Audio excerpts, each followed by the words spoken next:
하시겠지. 네. 법무님이 알아서 한대는데. 녹화한 거 보내주세요. 시작됐다. 32분.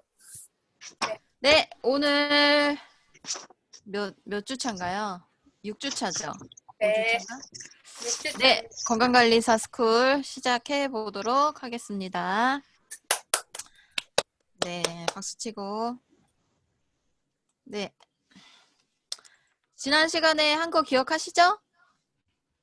네, 지난 시간에 우리 박지연 사장님께서 아주 좋은 당뇨 얘기도 나왔었고 우리가 꼭 알면 건강 관리에 굉장히 도움되는 내용들이 많았는데 그 다음으로 이어서 오늘은 식생활과 건강 편 중에서도 6강입니다. 6강 중에는 6강이 이제 7장, 8장인데 식품의 안전성과 생활식품과 건강관계에 대해서 해보도록 하겠습니다. 잠깐만요. 문을 닫고 네. 자, 7장은 식품의 안전성입니다. 그래서 식품위생이란이라고 나와 있거든요. 식품 그 자체뿐 아니라 식품의 생육, 생산, 제조, 유통, 소비까지 전 과정을 위생적으로 확보하여 최종적으로 소비자에게 섭취될 때까지 모든 단계에서 식품의 안전성 및 건전성, 완전 무결성을 확보하기 위한 모든 수단을 뜻한다라고 정의하고 있습니다. 그래서 생육부터 시작한 첫 단계부터 네, 소비자한테 갈 때까지의 모든 단계에 적합하게 그 단계에 걸리는 게 없어야지 식품 위생에 네, 안전하다 이렇게 볼 수 있겠죠. 식품 위생이 필요한 목적은 무엇인가요? 식품에 의한 위생상의 위해가 없어야 되고 식품의 안전성이 유지돼야 되고 또 그것을 드심으로써 식품 영양의 질적 향상을 도모함으로 국민 건강, 국민 보건의 향상과 또 증진을 촉진한다. 이게 위생면에 있어서의 가장 필요한 부분이라고 보실 수 있겠습니다. 네, 그래서 위생을 잘 지키면 좋은데 그렇지 못할 경우에 이제 탈이 나게 되는 거잖아요. 병인 인자, 병적인 요인이 어떻게 분류되는가를 보면 내인성 요인이 있고 외인성 요인이 있고 유기성 요인이 있다고 합니다. 그래서 내인성은 식품 자체적으로 문제가 있는 부분인 거예요. 유해적인 부분, 또 유독적인 부분, 자연독도 해당되고요. 그리고 생리작용 성분이 들어있을 때 내인성 병인 인자다 이렇게 얘기하고 외인성은 외부에서부터 발생된 요소겠죠. 그래서 식품의 생육, 생산, 제조, 유통 및 소비 과정에서 유통 과정에서 외부로부터 공기가 주입되거나 또는 어떤 오염물질이 혼입돼서 변질되는 부분을 이제 외인성 이라고 말하고 있습니다. 그리고 유기성은 식품의 섭취에 의해서 식품이나 생체 내에서 그러니까 먹었을 때 우리 몸속에 먹었을 때 유해 물질이 생성됨으로써 대표적으로 가스 같은 게 있겠죠. 그런 것들이 우리 몸속에 병해를 일으키는 부분을 유기성이다. 이렇게 분류되고 있습니다. 그래서 건강과 식품 위생에 대해서 계속 보시면요. 일단 잘못된 음식이나 상한 그런 것들을 먹게 되면 우리가 많이 아는 게 식중독이라고 얘기하잖아요. 식중독 걸렸다 이렇게 표현하는데 식중독에 대해서 알아보면 식중독의 정의는 일반적으로 급성 위장염 정의가 아니고 일반적인 이해 내용이네요. 그리고 급성 신경마비 그리고 급성 질병을 유발합니다. 식중독은 급성으로 오는 거예요. 만성은 아니고 급작스럽게 그 음식 때문에 급성으로 유발되는 트러블인데 발병 원인에 따라 세균성 식중독, 자연독 식중독, 화학적 식중독으로 분류되고 있습니다. 그래서 세균성 식중독은 병원균이 오염, 증식한 식품을 섭취한 후 증식된 병원균에 의해 일어나는 감염형 식중독과 병원균의 증식 과정에서 생산된 독소를 섭취하여 일어나는 독소용 식중독이 있습니다. 감염형이 있고 독소형이 있다. 이렇게 분류된다고 알아두시면 좋을 것 같아요. 보툴리누스 식중독이라는 그러니까 이름이 있는 식중독이 있는데 창자 중독이라고 얘기합니다. 그래서 이 균이 생산하는 균체 외 독소에 의해 말단 운동신경 마비를 일으키는 치사율이 높은 식중독이라고 해요. 네, 들어본 적 있는 것 같긴 한데 이렇게 보편적이진 않은 것 같아요. 근데 위험한 식중독인 거죠. 그래서 신경 증상에 이상이 나타나서 구역질, 구토, 설사 같은 위장염 증상이 일반적인 증상이고요. 무력감, 권태감, 현기증을 나타낼 수 있고 약시, 복시가 나타나고 눈꺼풀이 아래로 처지거나 동공이 확대된다. 체온은 정상인데 의식도 있죠. 근데 호흡곤란으로 사망을 하기도 하고요. 잠복기가 E형 같은 경우는 짧은데 AB형은 잠복기간이 길다고 합니다. 그래서 위험하죠. 식중독 걸리는 것 자체가. 그래서 식품을 안전하게 드시는 게 네, 그러니까 예방하는 게 너무 중요한 거죠. 식중독은. 그래서 뒤에 이제 예방에 대해서 나오는데 어떻게 하면 예방할 수 있을까요? 가열에 의한 아포의 완전 살균 끓이셔야 돼요. 아주 뭐라 그러지? 바싹. 그래서 120도에서 4분 또는 100도에서 30분 이상 가열 살균한다. 네, 끓여서 없애는 거죠. 그래서 그리고 통조림, 병조림, 레토르트 식품 등을 잘 끓여서 살균하셔서 드셔야 됩니다. 저희가 그 뭐 정수기 얘기하고 할 때 물 끓여 드시는 분들 얘기할 때도 물을 보통 예전에 삐삐 주전자 있었는데 걔가 이제 100도씨에서 막 끓기 시작하면 삐 소리 나잖아요. 그럼 다 끓었네 하고 가서 딱 끄면 얘가 여기에서 말하는 것처럼 완전 살균이 안 되는 경우가 있어요. 100도씨에서 30분 이상 끓여야지만 모든 균들이 다 죽을 수 있는데 그렇게 끓자마자 이제 끄는 거는 위험할 수 있죠. 좀 금방 부패될 수도 있고 그래서 그런 부분도 얘기하고 그랬는데 역시나 식품위생 편에서도 잘 끓이는 거 100도에서는 오래 정도 끓여야 되는 거 오랫동안 끓여야 되는 거 그걸 얘기하고 있습니다. 그리고 물리적 방법이 pH 4.5 이하의 그런 pH 농도와 수분 활성을 0.9 이하로 하고 온도를 3.3도 이하로 해서 물리적인 방법으로 균을 없애는 게 있고요. 그리고 화학적인 방법은 이게 화학적인 방법인가요? 화학적인 방법은 아질산 나트륨과 같은 향균제를 첨가. 아질산 나트륨 소세지에 그 빨간 소세지에 많이 이렇게 색깔 내라고 할 때 같이 들어가는 그거거든요. 그래서 이렇게 물에 끓이거나 뜨거운 물에 담가 놓으면 분홍색 물이 쫙 빠지는 것들 있잖아요. 햄 같은 거. 김밥 햄에서 많이 나오던데. 네, 그런 것도 이제 다 제거를 해 주셔야 된다는 거죠. 그리고 섭취 직전에 활성화를 못하게 시켜야 된다. 그래서 180도에서 20분 또는 100도에서 수분을 가열해야만 얘네들이 활성화가 안 되고 몸에 유해를 끼치지 않을 수 있습니다. 그래서 그리고 능동 또는 수동 면역으로 예방할 수 있습니다. 네, 예방을 잘 하셔야 될 것 같습니다. 그래서 정리가 이제 이렇게 됐거든요. 앞에서 그 병인에 대해서 나왔잖아요. 그래서 내인성, 외인성, 유기성 이렇게 나뉜다고 돼 있고 내인성은 고유독과 자연독이 있고요.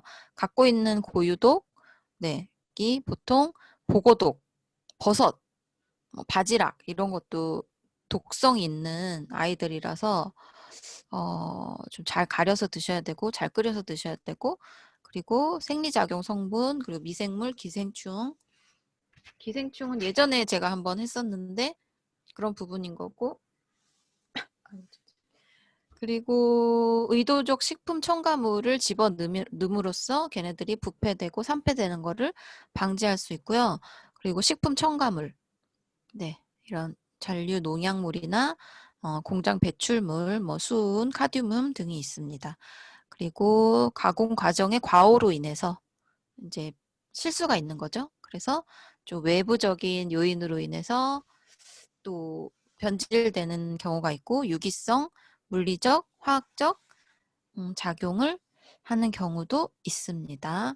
그래서 이렇게 정리된 거 한번 읽어보시고 이렇게 나뉘는 부분을 잘 구별하시면 좋을 것 같아요. 뭐 다 외우실 필요는 없지만 네, 그래서 식중독에 대해서 계속해서 보면 분류를 이렇게 세균성, 자연독, 화학적 식중독 이렇게 볼 수 있겠습니다. 세균성은 독소형과 감염형으로 또 나뉘거든요. 그래서 식품 내에서 균이 증식하는 우리가 말하는 보통 곰팡이를 얘기하는 것 같아요. 독소 생성 후에 섭취가 되면 중독되기 때문에 곰팡이, 네, 포도상균 그리고 이거 뭔가요? 앞에서 나온 그건가?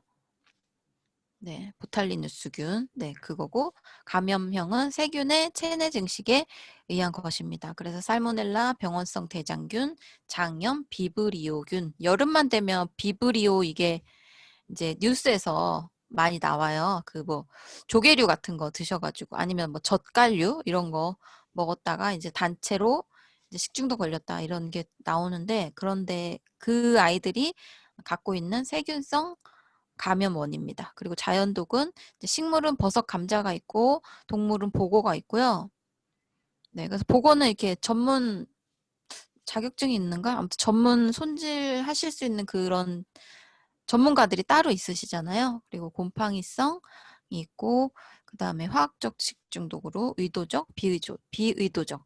의도한 거는 내가 의도해서 집어넣은 거, 식품 첨가물, 그리고 용기 자체에도 뭔가 이렇게 발암물질이나 환경호르몬이 나올 수 있고 포장 재료에서도 저희 랩 같은 거 이런 거 되도록 쓰지 않도록 하는데 그런 의도적인 부분, 그리고 비의도적인 거는 나도 모르게 내가 섭취할 수도 있는 그런 부분들인 거죠. 잔류 농약 잘 안 닦아 드시면 남을 수 있고요. 중금속도 그냥 생선이 먹고 싶어서 사 드셨을 뿐인데 그 생선 안에 중금속이 많이 들어있을 수 있다는 거. 그리고 합성 세제나 기타 화학 물질, 네, 뭐 미세 플라스틱 이런 것들도 해당될 수 있겠습니다. 그래서 감염형 식중독을 조금 자세히 보면 식품 내에 병원체가 증식하여 인체에 식품과 함께 들어와 일으키는 식중독으로 대표적으로 살모넬라가 있습니다. 그래서 쥐, 파리, 바퀴벌레 등에 의한 식품을 오염시키는 균으로 보균자나 보균 동물에 의해 일어나는 인축 공통적 특성을 갖고 있습니다. 그래서 곤충 이렇게 네, 바퀴벌레 요즘에 많이 없는 것 같긴 한데 쥐 이런 것도 마찬가지고요. 그러고 보니까 막 환경이 나쁘니까 이런 파리 이런 게 별로 없는 것 같아요. 시골에 막 이렇게 논에 엄청 냄새 나는데 이런 데 가면 뭐 파리가 있을지 모르겠는데 이제 본지 오래된 것 같은데 파리는 여름철에 모기는 많이 있어도 아닌가요? 아무튼 도시는 많이 예전보다 없는 것 같고요. 그만큼 이제 대기 오염이 많이 진행된 것으로 볼 수 있겠습니다. 그래서 예방법은 이런 곤충이나 조류에 의한 오염을 막아야 되고 살모넬라균은 60도씨에서 30분이면 사멸된대요. 100도까지 888 하지 않으셔도 60도 이상의 온도에서 30분이면 사멸되니까 꼭 가열하셔서 섭취를 하셔야만 된다. 는 부분이고 장염, 비브리오, 식중독이 있습니다. 식염 농도에서 잘 자란대요. 그러니까 소금기를 말하는 거죠. 그러니까 염분을 좋아하는 호염성 세균인데 여름철에 어패류의 생식을 금하죠. 꼭 가열해서 드셔야지 이렇게 회로 드시면 날것으로 드시면 장염 비브리오가 올 수 있습니다. 저온에서 번식하지 못하므로 냉장 보관하거나 가열하여 섭취하시고요. 병원성 대장균 이런 거는 동물의 배설물이 오염 원이고 그리고 웰치균 네, 분변의 오염을 막고 조리된 식품은 저온 냉동 항상 냉장 보관을 잘 하셔야죠. 여름철에는 습도도 높고 이제 온도도 높고 하기 때문에 변질이 금방 돼서 냉장 보관을 잘 하시면 감염형 식중독을 예방하실 수 있겠습니다. 그리고 독소형은 식품 내에 병원체가 증식하여 생성한 독소에 의해 생기는 식중독인데 대표적인 게 포도상구균 많이 들어보셨죠? 우리 이렇게 손 잘 안 씻으면 생기기도 하고 그래서 화농성 질환의 대표적인 원인 균이고요. 포도상구균이 식품 중에 번식할 때 엔테로톡신이라는 독소가 나온대요. 그래서 손이나 몸에 화농이 있는 사람은 식품 취급을 금해야 하며 네, 그게 이렇게 손에 농이 있거나 그러면 그걸 통해서 이제 감염이 되는 거죠. 그렇기 때문에 조리실도 소독을 잘해야 되고 내 손뿐만 아니라 뭐 칼, 도마 이런 조리 도구를 잘 이렇게 소독해서 쓰시는 게 포도상 구균을 막을 수 있는 예방법이 되겠습니다. 그리고 보눌리뉴스 식중독이란 게 있네요. 네, 포자를 형성하는 식중독입니다. 그래서 뉴로톡신이라는 독소에 의해서 발생되는 식중독이고, 네, 예방법 역시 가열 잘 끓여서 드시면 되고, 통조림하고 소세지 이런 것들이 보존제가 많이 들어가서 잘 변하지 않지만 그래도 육류 그런 그러니까 분쇄육을 이용해서 한 것들이라 굉장히 속에 이물질도 있을 수 있고 약간 위생적으로 깨끗하게 한다고 하지만 네. 그렇다고 해요. 대표적으로 통 안에 들어있는 통조림 식품들이. 그래서 가공을 제대로 철저히 해야 된다. 이렇게 나와 있고 기타 독소형 식중독들도 네, 이름이 어렵거나 이름 모를 식중독들도 많이 있습니다. 저희가 알아둬야 될 부분은 이 정도의 이름들이고 내용입니다. 그리고 자연독은 원래부터 있었던 독소죠. 예, 그래서 독버섯이 대표적이고 식물에 주로 있을 수 있습니다. 감자에도 뭐 독성이 있다고도 얘기도 하고 그래서 독버섯은 감별법이 버섯의 색이 진하고 화려하대요. 예쁘고 예, 그리고 세로로 잘 쪼개지지 않는다. 고약한 냄새가 난다. 어떤 버섯은 굉장히 막 인위적인 향기로운 냄새가 나는 건데 그것도 위험할 수 있다고 제가 봤거든요. 그러니까 그 버섯 고유의 그 버섯 향이 아니고 그 버섯에서 나는 향기로운 향이 아니고 약간 막 향수 같은 그런 느낌이 있잖아요. 진짜 이렇게 유혹할 것 같은 그런 인위적인 향. 그런 것도 독의 향이 될 수도 있다고 어떤 프로그램에서 봤고 이렇게 고약한 냄새가 나는 게 일반적이고 그리고 줄기 부분이 거칠고 은수저의 색이 검게 변한대요. 그리고 매운맛이나 쓴맛이 있을 수 있는데 이런 것들은 그냥 예쁘고 이렇게 눈을 이렇게 확 눈에 들어온다고 해서 만지거나 드시면 위험하실 수 있습니다. 네, 그리고 감자 뒤에 바로 나왔네요. 감자는 솔라닌이 감자의 이제 쌍난 부분, 바람 부분, 그리고 또 퍼렇게 녹색으로 된 부분에 독을 가지고 있을 수 있는데 2시간에서 12시간 이후에 구토, 복통, 설사 증상을 일으킬 수 있고 혀가 굳어져 언어 장애를 발생할 수 있다.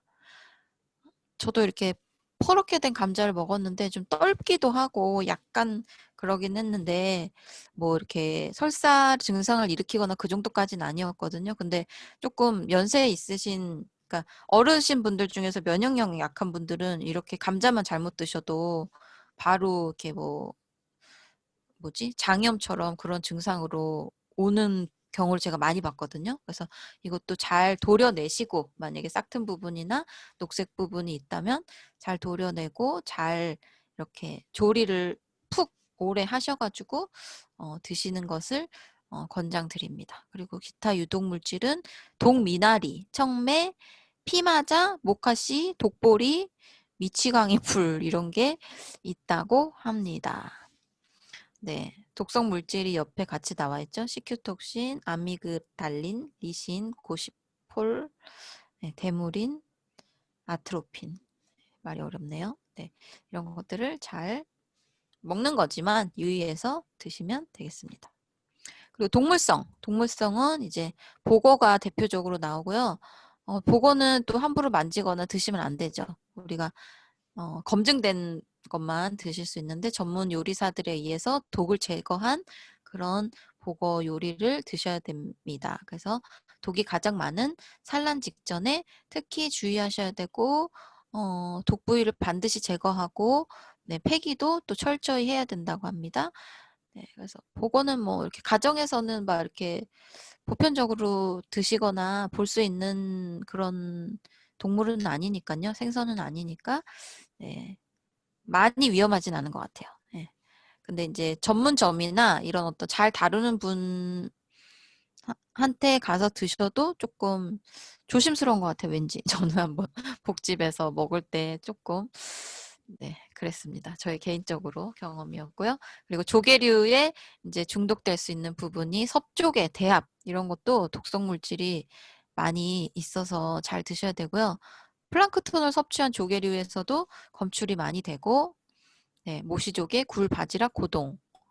굉장히 저희가 많이 먹고 좋아하는 것들인데 이런 베네루핀이라는 독성 물질이 나올 수도 있네요. 그리고 유독 플랑크톤도 그렇고 증상은 식후 24시간에서 48시간 후에 나오고 발병하고 그리고 구토, 출혈, 반점, 간 기능 저하 증상이 나타나고 사망률이 50%에 육박하는 네, 조개류도 조금 무서운 아이들이라 이렇게 막 회로 드시면 안 드실 것 같아요. 반드시 끓여서 드시거나 잘 이렇게 뭐라 그러지? 유통이 안전한 곳에서 유통된 제품들을 드시는 게 좋겠습니다.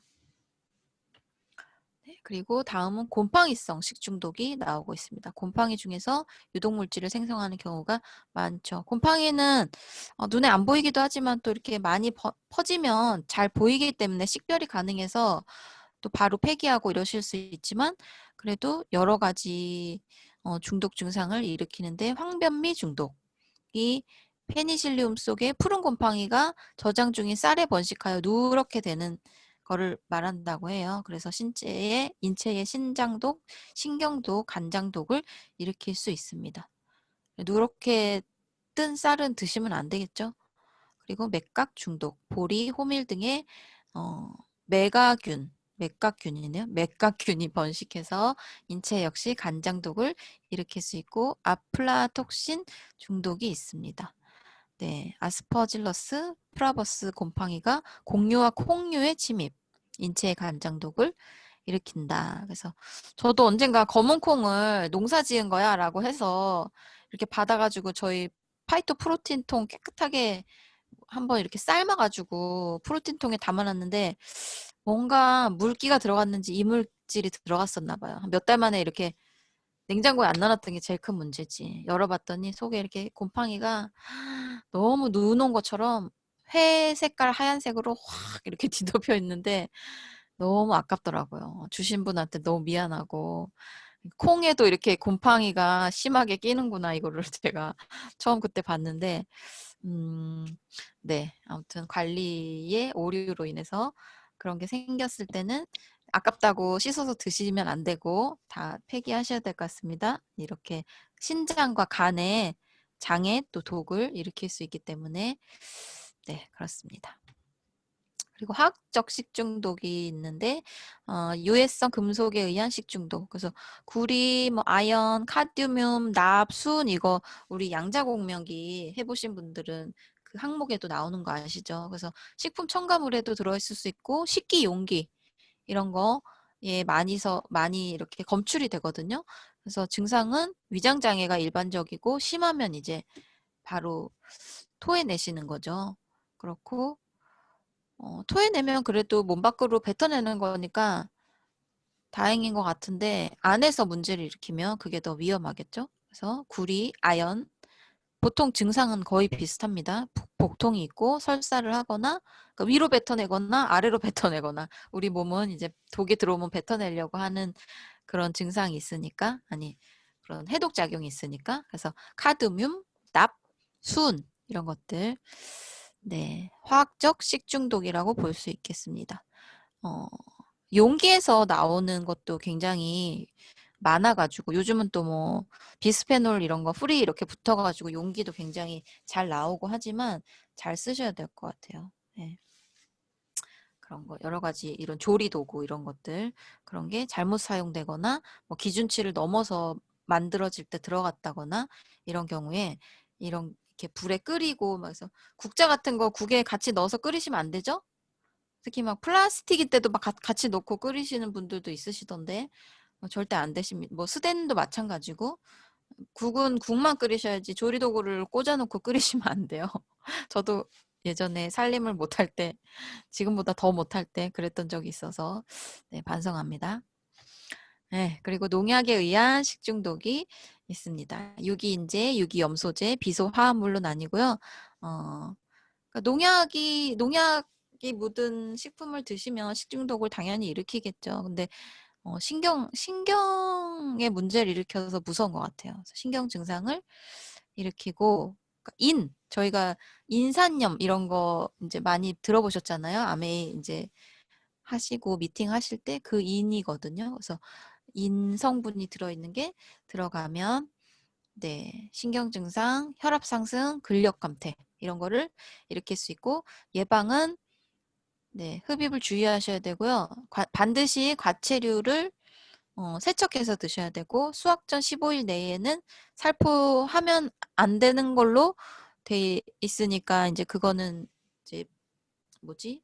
이 농부분들께서 잘 하시겠죠? 그렇지만 잘 닦아서 드시는 게 중요합니다. 네, 과일, 채소류, 저희 세정제를 이용하면 더 안전하게 드실 수 있고요. 그리고 유기염소제, 염소가 또 들어있을 수 있겠죠. 그래서 복통, 설사, 구토, 두통, 시력 감퇴, 전신 권태 등을 일으킬 수 있습니다. 얘도 또한 잘 세척해서 드셔야 되고요. 그리고 네, 비소 화합물이 나오고 있습니다. 예방은 똑같아요. 살포를 만약에 해야 된다면 입속으로 들어가지 않게 흡입을 주의하셔야 되고, 그리고 뭐 이렇게 장갑도 끼고 입으로만 들어가는 게 아니니까 피부로도 이제 저희가 경피로도 흡수될 수 있으니까 그런 걸 주의하시고, 과체류는 반드시 씻어서 드셔야 되고요. 네, 그렇습니다. 그래서 농약은 유기인, 그리고 유기염소, 비소 이렇게 있다라고 크게 분류하시면 될 것 같고, 불량 첨가물에 의한 식중독, 독성이 강하고 이건 법적으로 쓰면 안 되는 첨가물인데 가끔 있을 수가 있어요. 그래서 그런 것들은 우리가 뭐 불량식품 이렇게 많이 얘기하잖아요. 아이들 초등학교 앞에 막 이렇게 색소 엄청 진하고 막 설탕도 아닌 것이 다 이렇게 감미료 엄청 들은 이런 게 그냥 쉽게 하는 말로 불량식품인데, 그런 것들에서 이제 많이 검출될 수 있어요. 그래서 그런 곳은 이용을 잘 안 하는 게 좋을 것 같습니다. 착색제, 감미료 다 그런 건 아니고, 네. 그리고 표백제, 보존료 이런 것들이 식중독을 일으킬 수 있는 네, 그런 첨가물이 되겠습니다. 그리고 또 한 가지는 환경 호르몬이죠. 우리가 식중독하면 보통 뭐 이렇게 위가 아파서 약간 탈이 난다거나 그러다가 이제 이게 내려가면서 막 배가 막 쿡쿡 쑤시고 장 트러블을 일으켜서 이제 화장실에 가는, 보통 그걸 생각하시는데 그게 맞는데, 환경 호르몬도 이제 중독으로 이제 분류가 돼서 표현이 될 수 있다는 거죠. 생물체에서 정상적으로 생성 분비되는 물질이 아니라 인간의 산업 활동을 통해 자연계에서 생성 방출된 화학 물질이에요. 그래서 환경 호르몬 이름의 유래가 생물체에 흡수되어 호르몬처럼 작용하는 데서 유래됐다. 호르몬은 원래 사람 몸속에서 이렇게 자연적으로 있어야 되는 거기 때문에 나쁜 게 아닌데, 이제 환경을 통해서 오염돼서 또 변이 돼서 그렇게 해서 이름이 환경 호르몬이라고 붙여진 것이죠.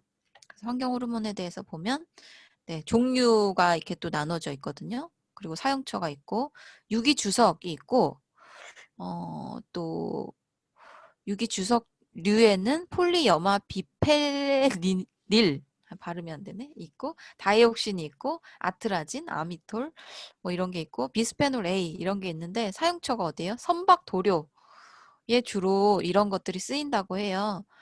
그래서 그 뭐 또 정수기 공부할 때 들은 것 중에 이제 수도관, 옛날에는 이렇게 녹이 쓰는 그런 수도관의 안에 그런 뭐라 그러지? 네, 그런 관이었다면 요즘은 안에 이렇게 에폭시 코팅된 그런 관에서 또 환경 호르몬이 나온다고 저희가 배웠잖아요.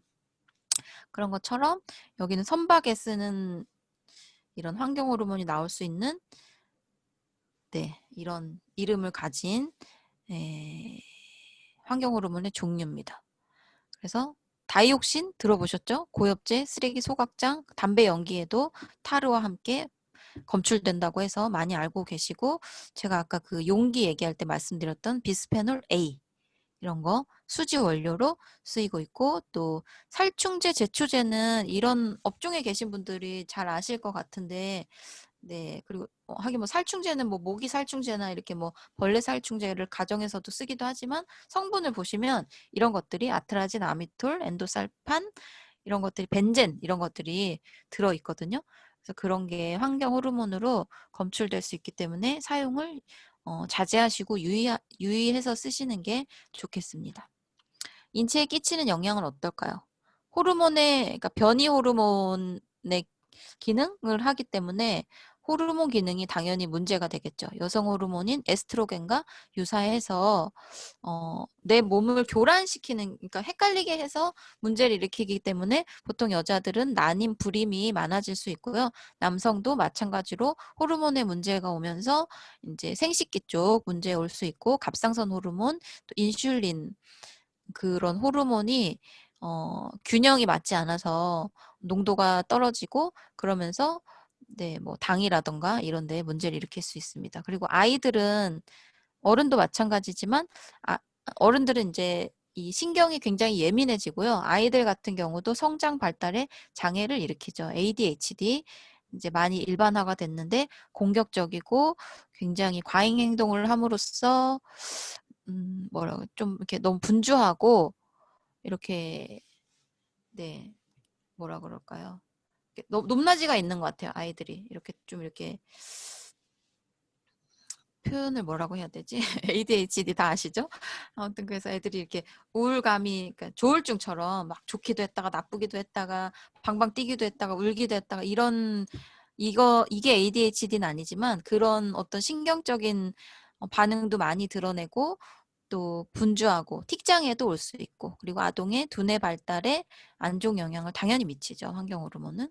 그리고 바람, 유발 물질, 장기 기능 저항이 될 수 있고요. 저하가 될 수 있고, 그리고 DNA도 손상시킬 수 있고, 그래서 인체 내에 발암 물질로 나온다고 이제 학계나 우리 뭐 많이 나왔어요, 내용이. 그래서 일반적으로 알고 계시고, 심장, 간, 폐, 혈액계통에 손상을 일으켜서 기능이 떨어지는 증상을 일으킬 수 있습니다.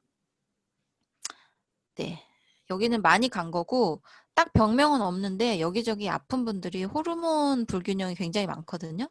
그게 오래되고 심해지면 이제 이렇게 증상으로 나올 수 있습니다. 그래서 환경 호르몬이 진짜 너무 위험하고 무섭고 또 중요한 것 같아요. 잘 알아야 되고 최대한 그 호르몬의 영향을 안 받는 게 좋겠습니다. 그래서 계속 나오는 부분이 자극성 및 면역력 기능에 문제가 온다. 피부, 눈, 점막, 상부 기도에 자극을 주면서 과민 반응을 일으키고요. 면역 기능 감소 및 백혈구 수의 감소 증상을 발생시킬 수 있고, 비만 및 대사증후군. 네, 이런 것들이 지방 조직에 침투돼서 지방에 한번 들어가면은 안 빠져나온다고 하잖아요. 그래서 문제가 많이 되는 거죠.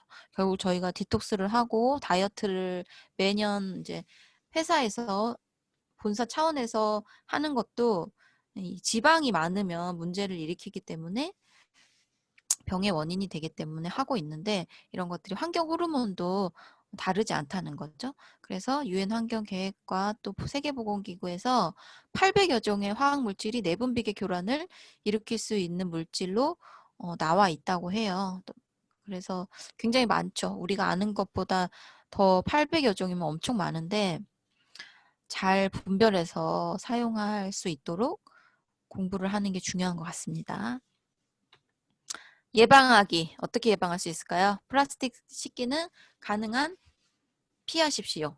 음식을 넣은 상태로 가열을 하거나 기름에 닿으면 환경 호르몬이 나오기 쉽습니다. 그래서 뭐 요즘에는 이제 전자 레인지, 네, 저기에 이제 뭐 전용 용기라던가 아니면 들어가도 상관없는 그런 용기가 플라스틱으로 나온 것들이 많이 있잖아요. 근데 그런 것들도 오래 쓰거나 계속 좀 빈도가 많으면 안 좋을 것 같아서 사용을 안 하시는 게 안전하실 것 같고, 그리고 살충제, 살균제 사용을 최소한으로 하셔라. 그래서 뭐 네, 제초제 이런 것들을 안 쓰시는 게 좋겠죠. 그리고 친환경 천연 세제 사용하기. 가급적 천연 비누를 사용하고 설거지할 때도 천연 세제를 사용한다. 설거지를 안 할 수가 없고 저희가 세제를 안 쓸 수가 없습니다. 그렇기 때문에 친환경 제품을 쓰는 게 너무나 중요하겠습니다. 환경 호르몬 때문에라도 네, 계속해서 예방하기. 만약에 어쩔 수 없이 내 몸으로 들어왔다면 배출해야 돼요. 네, 들어온 거를 몸속에 쌓아놓고 살면 그게 또 병이 되기 때문에 신진대사를 원활하게 배출할 수 있는 그런 식품들을 많이 미네랄류들을 섭취해 주시는 게 좋고 적절한 운동 이런 것들이 도움이 되겠습니다. 스프레이 등 화장품도 조심해야 된다. 바르거나 뿌리는 젤이나 헤어스프레이 등 자주 쓰는 화장품에 그리고 아이들 장난감에도 환경 호르몬이 너무 많이 퍼져 있다는 거죠. 네. 그런 거를 조심해서 잘 쓰시고 어쩔 수 없이 나도 모르게 인체로 유입되면 정말 배출이 잘 되게 하는 게 정말 중요한 것 같아요. 그래서 저희가 네, 긍정적인 사고와 더불어 운동 그리고 좋은 음식, 네, 식습관이 너무 중요하다는 것을 다시 한번 강조드리고 싶습니다. 그리고 이제 GMO에 대해서 나오는데 유전자 재조합 식품에 대해서 나오고 있습니다. 어떤 생물의 유전자 중 유용한 유전자만을 취하여 다른 생물체에 삽입하여 새로운 품종을 만드는 아주 획기적인 것이라고 처음에 나왔지만 그것들이 뭔가 돌발 변이를 일으켜서 괴물이 된 거죠.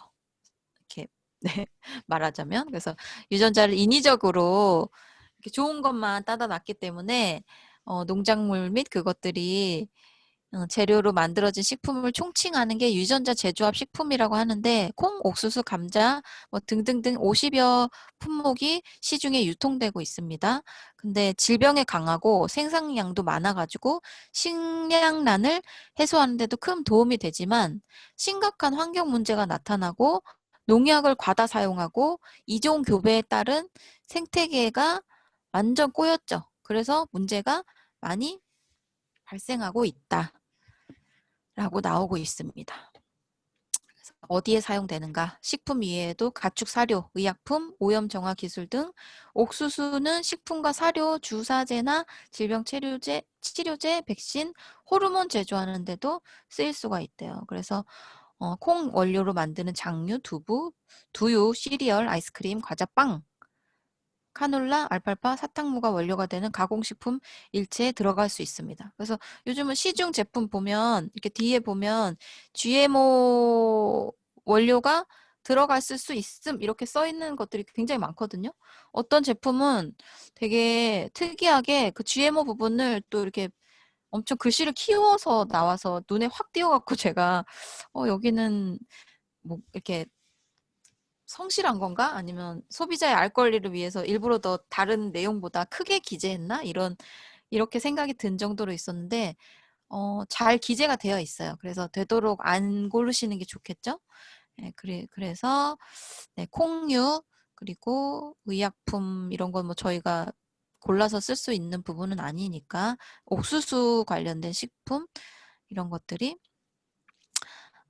잘 보시면 될 것 같습니다. 대표적인 GMO 회사가 글로벌로 봤을 때 몬산토, 듀퐁, 저희가 이름 알고 있는 게 듀퐁, BNF 뭐 이런 것들인데 신젠타, 다우, 다국적 농약 화학회사라고 해요.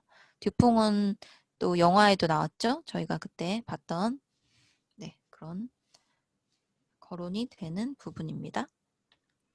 그리고 대표적인 GMO 식품 10가지가 있거든요. 우리나라에도 많이 유통되고 있는 한국은 세계 2위 GMO 수입 대국입니다. 네. 어디서 1등이라고도 봤는데 약간 랭킹이 다를 수 있지만 아무튼 저희는 항상 이 뭐 탑5, 탑3 안에는 이렇게 나쁜 거는 드니까 너무 안타깝지만 그래서 국내 유통 90% 이상이 GMO 콩을 사용한 콩을 유통시키고 있고요. 법적으로 문제가 없나 봅니다. 그런 게. 그리고 옥수수, 올리고당, 액상과당에 들어가는 옥수수도 네, GMO를 많이 쓰고 있고 카놀라유는 원래는 공업용이었으나 이제 식용으로 나오면서 얘네도 GMO로 생산량을 대빵 많이 늘려서 마트에 카놀라유가 엄청 많죠.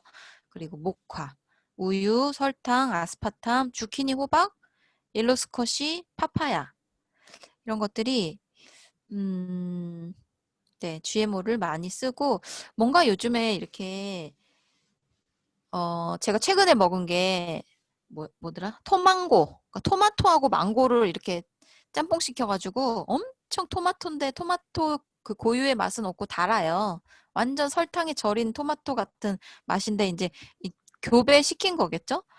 근데 이 GMO하고는 안 맞을 수 있지만 아무튼 이렇게 이 아이의 좋은 부분과 또 소비자의 니즈를 맞추기 위해서 단 부분 이거를 합쳐가지고 그렇게 나오는 것 같은데 그게 먹으면 입에 달고 맛있고 좋긴 한데 약간 인위적인 맛이 느껴지거든요, 사실은. 그러면 조금 GMO는 아니지만 이런 먹으면서 약간 이런 느낌이 들어요.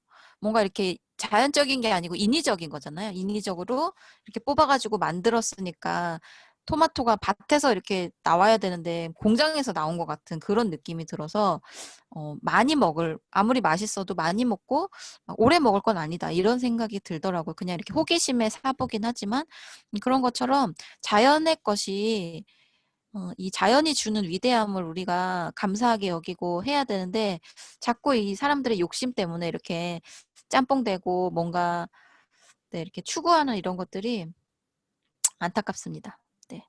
그래서 또 한국 시장이 더 그렇다고 하니까 네, 더 얘기 안 하겠습니다. 시간이.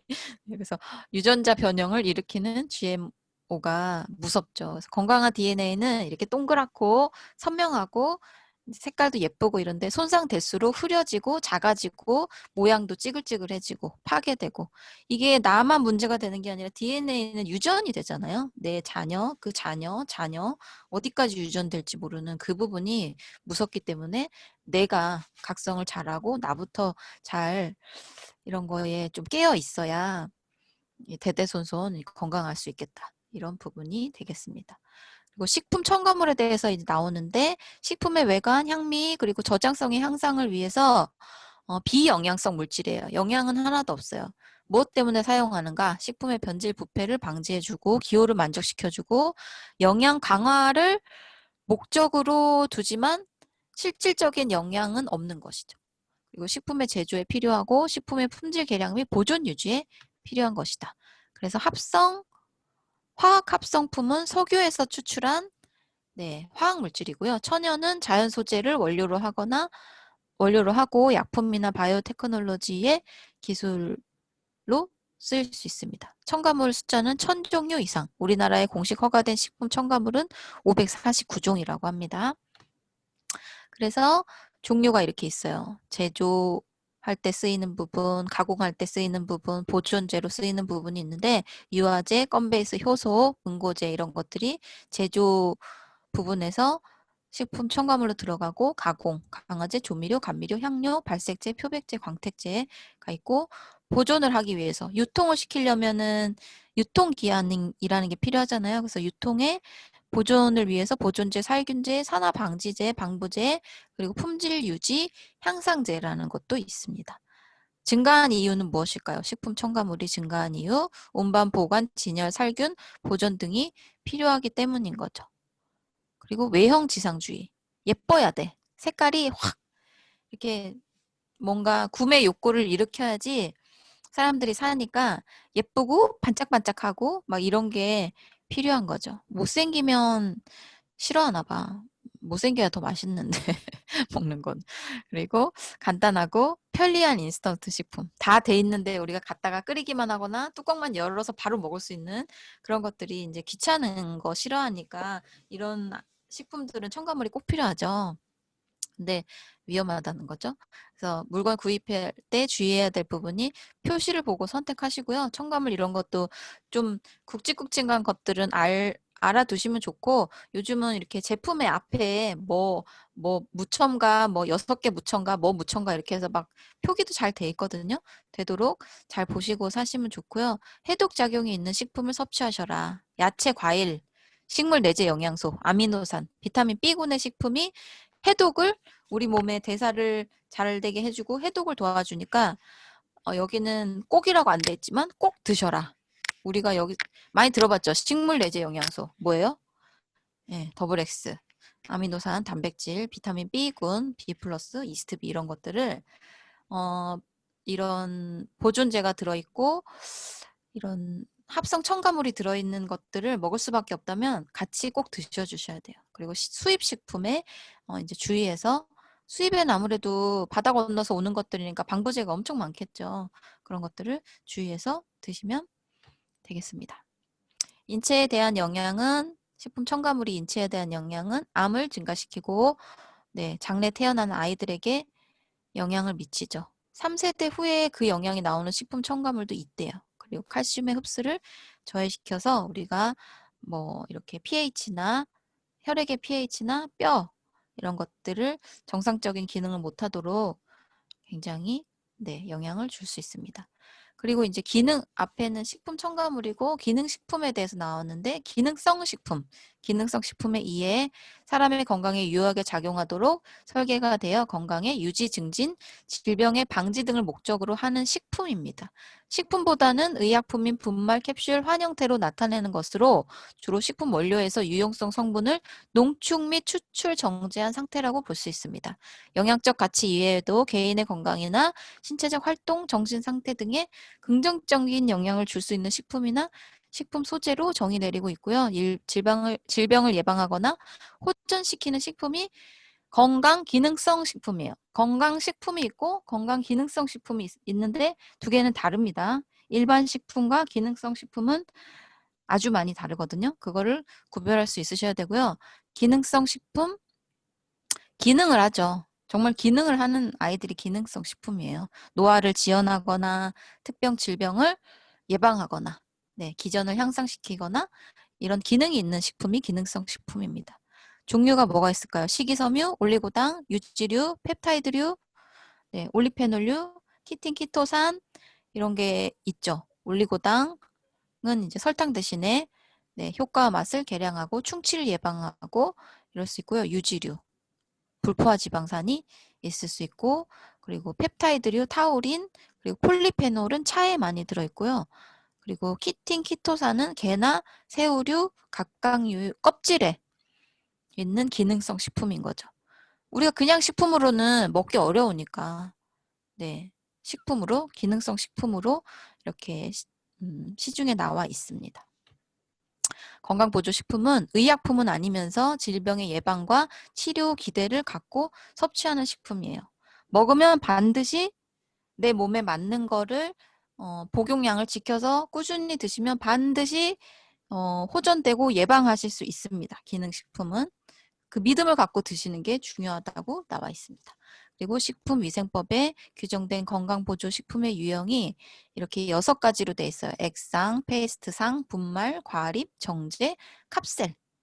네, 캅셀이 캡슐 이렇게도 표현이 되죠. 6가지로 유형이 나눠져 있습니다. 법에서 네, 통과시킬 수 있는 유형.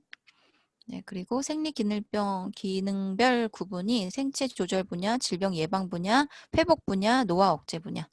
이렇게 해서 조절은 자율신경계 조절 작용을 제대로 될 수 있게끔 네, 예방하고 또 호전시켜 줄 수 있고요. 질병 예방은 알레르기를 억제하거나 식품 면역력을 높여줄 수 있는 기능. 그리고 질병 회복은 주로 혈액 순환에 관한 기능 포함하는 식품이 질병 회복 부분이고 노화 억제는 비타민 E, 과산화지질 생성 억제 네, 이런 부분이 될 수 있겠죠. 저희 제품 어떤 건지 다 딱딱딱 생각나시나요? 짝짓기 되시죠? 네, 되시면 아주 똑순이 네, 그래서 건강기능식품이란 인체에 유용한 기능성을 가진 원료나 성분을 사용하여 정제, 캅셀, 분말, 과립, 액상, 환 등의 형태로 제조, 가공한 식품입니다. 기능성이란 말을 잘 이해하고 있으시면 될 것 같아요. 인체의 구조 및 기능에 대하여 영양소를 조절하거나 생리학적 작용 등과 같은 보건 용도의 유용한 효과를 얻는 것. 기능성은 반드시 효과가 나타나게 돼 있어요. 사람에 따라 나타나는 시기가 빠르고 느리고 뭐 이게 다 다를 뿐인 것이지 효과를 분명히 얻을 수 있는 부분이 기능성 식품입니다. 왜 관심이 많아지고 시중에 많아졌을까요? 성인병이 일단 오래 살잖아요. 네, 장수 이것 때문인 거거든요. 한마디로 말하면 건강한 삶을 오랫동안 사람들이 원하는데 아프면서 막 100세를 살고 싶어 하는 사람은 없잖아요. 건강하게 정말 천국 가는 그날까지 이제 정신 말짱하고 이렇게 좀 이렇게 노화는 됐지만 그래도 이렇게 건강하게 살다가 가는 게 모두의 꿈이자 바람인데 그런 수요가 많아질수록 건강식품에 대한 관심이 높아지고 또 엄청 많이 쏟아져 나오고 있죠. 네, 그것 때문입니다. 그래서 1차 기능은 영양 및 안전성이고 2차는 이제 기호, 맛, 향, 조직감, 3차는 질병 예방, 건강 증진 이렇게 나뉘어져서 기능을 할 수 있습니다. 생체 방어, 질병 방지, 질병 회복, 그리고 생체 리듬 조절, 노화 억제 이렇게 크게 5가지로 기능을 할 수 있다라고 보시면 되겠습니다. 이게 굉장히 많은가? 어떡하지? 네, 그래서 미래 발전 가능성 있는 식품 분야가 이런 분야거든요. 보시면 좋을 것 같고요. 배경 역시나 이제 장수, 노령 인구에 대해서 나오고 있어요. 우리가 오래 사니까 건강에 대한 관심이 증가되고 영어가 한바닥 나왔네요. Strong evidence between diet and health relationship. 제가 잠깨라고 네, 한번 불러드렸습니다. 네, 이거예요. 이거고 그리고 불건전한 현대인의 식생활이 문제가 돼서 그렇고 네, 인스턴트 많이 드시고 가공식품 많이 먹고 우리가 하이 칼로리, 하이 팻 좋은 거 막 식이섬유 이런 거 안 먹고 이러니까 먹어줘야죠. 기능성 식품. 네, 만성적 퇴행 질환도 많고 영양 불균형, 네, 수면 부족하고 막 물 부족하고 이래서 같이 먹어줘야 됩니다. 그래서 이런 마크가 있는 게 기능식품 우리나라에서 마크 있어야 돼요. 마크가 있어야지 그냥 건강기능식품 이렇게 써 있다고 그게 다는 아닙니다. 마크를 꼭 보셔야 되고요. 표시사항이 제품명, 업소 및 소재지, 유통기한, 보관방법, 내용량, 영양기능 이거 다 표시가 돼 있어야지 네, 완벽한 건강기능식품이다 라고 보면 되고 기호식품으로는 이건 기능식품 아니고 기호식품 그래서 천연감미료는 뭐 감초, 뭐 디리보스 이런 게 있고요. 합성은 이제 말이 막 어렵죠. 나트륨 막 사카린 이런 건 아시죠? 소르비톨 막 이런 게 합성이에요. 아스파탐, 자일리톨 이런 것도 네, 합성이고 조미료가 6가지 단맛, 짠맛, 신맛, 지방맛, 네, 쓴맛, 감칠맛, 매운맛까지 내는 조미료 우리 잘 아시죠? 고향의 맛 조미료, 한미료, 감미료, 산미료, 고미료, 지미료 이렇게 여러 가지가 있습니다. 기호식품에 또 커피가 있죠. 커피는 네, 이제 음료로 예전에는 음식, 술, 의약품으로 넘어갔다가 음료가 있고요. 그리고 커피 말고 또 커피 못 드시는 분들은 차, 제형에 따라 엽차, 티백차, 네, 그리고 말차가 최근에 또 유행이었던 것 같은데, 그리고 병차, 예, 보이지 않는 병차라고 하네요. 이렇게 있고요. 기납차, 증기를 가한 후 납작하게 눌러 덩어리로 만든 차. 그래서 네, 이런 차류들이 있습니다. 뭐 차는 뭐 세작, 우전, 대작 그리고 이렇게 이런 게 있는데 녹차 할 때 약간 배운 것 같아요. 그래서 대작, 뭐 출로차 이런 것들이 있고 어린 잎도 있고 아유 다 했다. 여기가 끝이네요. 그래서 네 오늘은 여기까지 마치는 걸로 하겠습니다. 감사합니다.